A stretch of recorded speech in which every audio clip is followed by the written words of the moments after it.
cache memory. This also you have studied in your first PU, but we will go much in detail in this chapter. Cache memory is a very high speed memory placed in between RAM and CPU, which can speed up the CPU. So cache memory is being placed in between the RAM and the CPU, which will increase the speed of CPU. It acts as a buffer between the CPU and the main memory.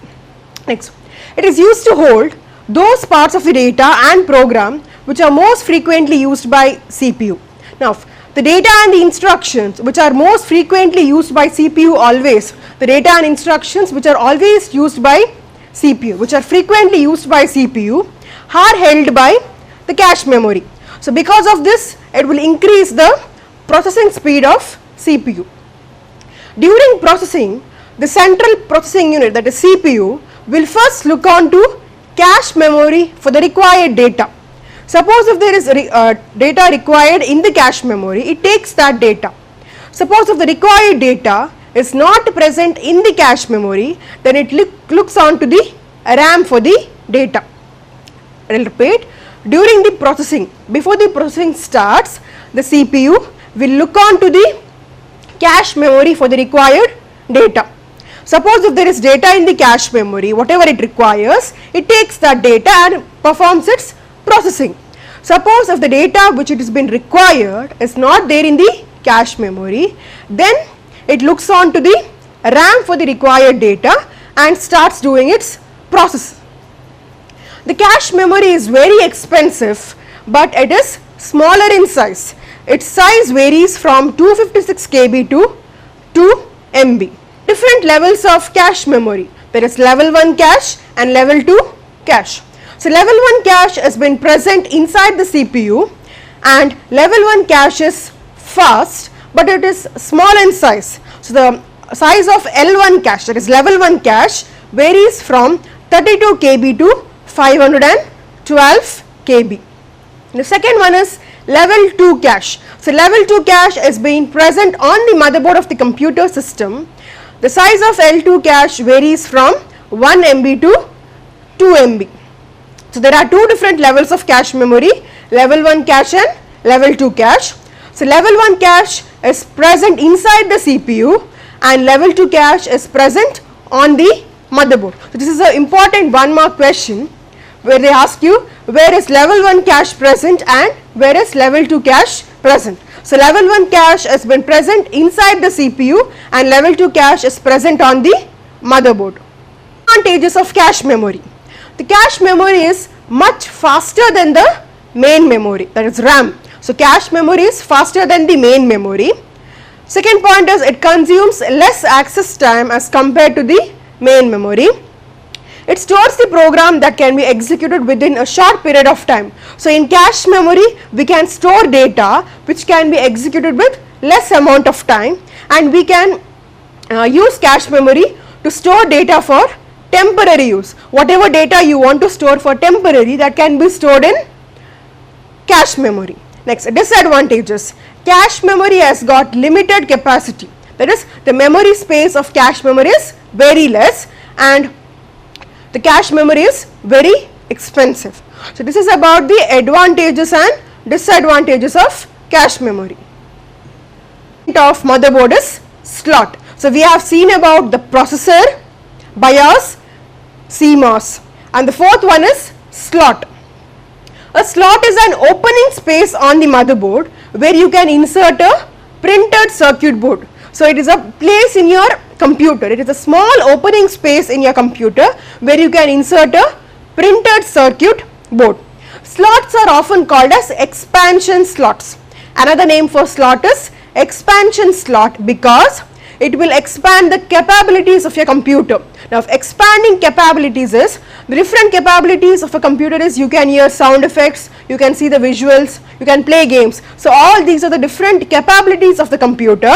So using expansion slot, the capabilities of the computer will be expanded. Slots are located on the motherboard. So expansion slot has been presented on the motherboard.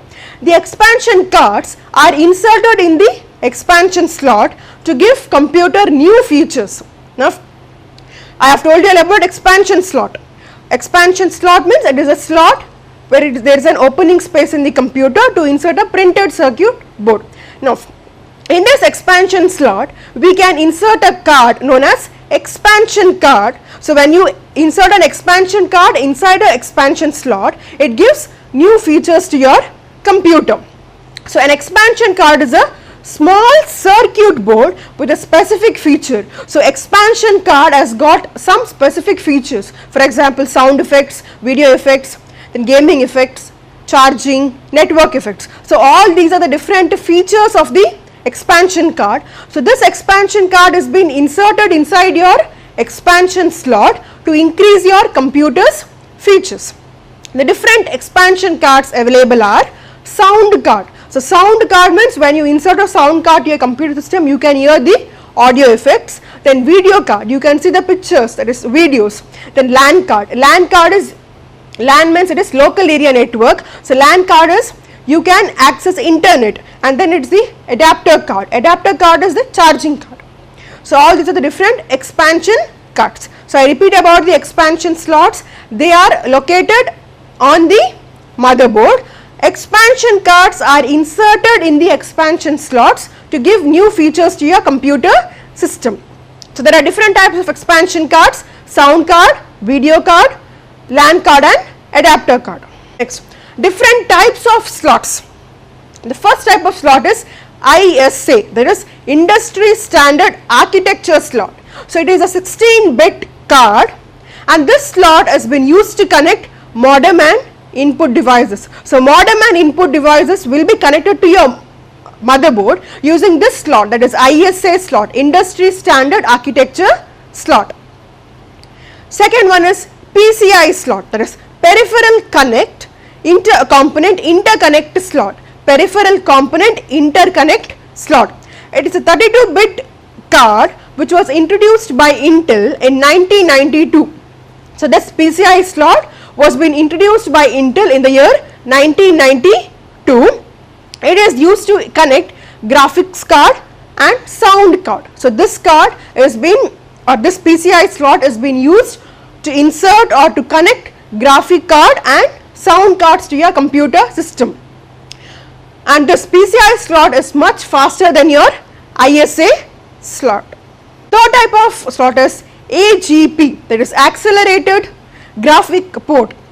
It was designed by Intel and introduced in the month of August in 1997. So, AGP slot is an advanced port designed for video cards and 3D accelerators. So, AGP stands for Advanced Graphic Port. It was designed by Intel and introduced in the month of August 1997. So, this card has been used for video cards and 3D accelerators. The fourth type of slot is RAM slot. Now, RAM means it is memory, random access memory. So, this slot is being known as memory slot. It is used to connect RAM chips to the motherboard. So, using this slot, that is RAM slot, you can insert RAM chips to your motherboard. There are two types of RAM slot: SIMM, single inline memory module slot, and DIMM, dual inline memory module slot. It is also known as memory slot, and using this slot you can insert RAM chip to your motherboard. There are two types of RAM slots: SIMM and DIMM. Processor slot. Processor is nothing but the CPU. So, processor slot is used to insert processor chip to your motherboard, which is the largest chip on the motherboard. So, using this slot, processor slot, you can insert your processor to your motherboard, and this slot is one of the largest chip on your motherboard. So, these are the 5 different types of slots. I will repeat from beginning. The first one is ISA, Industry Standard Architecture slot. The second one is AGP, Accelerated Graphics Port. This third one is PCI, Peripheral Component Interconnect slot. Fourth one is RAM slot, and the last one is processor slot.